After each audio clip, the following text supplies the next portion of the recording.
Put your trust in something that is reliable.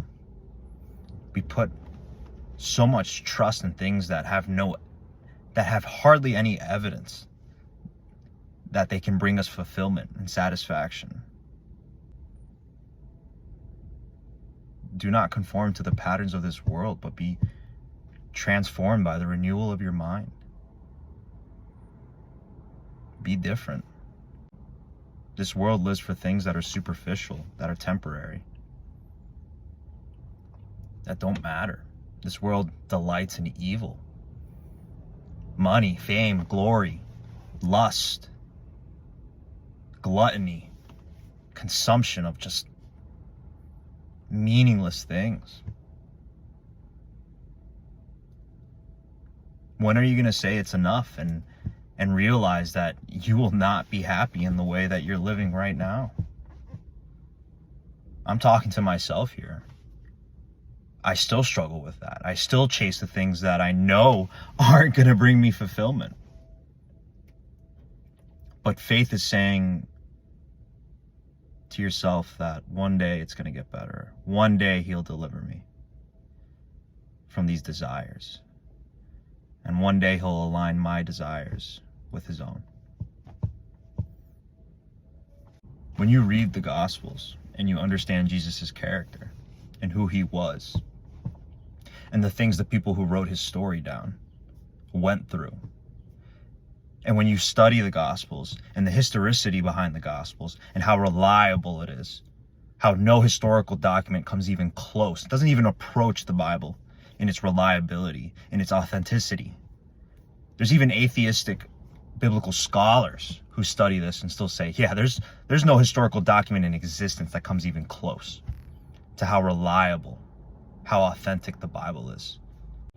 It would simply be ignorant to say that even Jesus didn't exist. You believe Julius Caesar existed. You believe Napoleon existed. You believe George Washington existed. Though you've never seen him, though we don't have photos of him, we at least have historical documents that point to his existence. Yet 2,000 years ago, a man walked this earth with such importance and extended such a beautiful and impactful message that the world stopped for a moment and said, we need to write this down. We need to preserve this story for generations to hear about it, about the miracles he performed, the truth that he portrayed to our lives. He made some pretty grandiose claims. He said, I am the way, the truth, and the life. The claims that he made got him killed. But it was him who resurrected, who defied death. No other prophet or spiritual figure has done such a thing.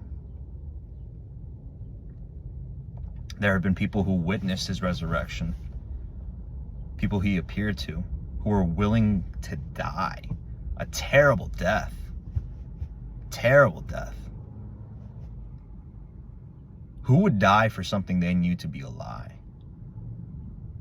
For something they knew to be a lie.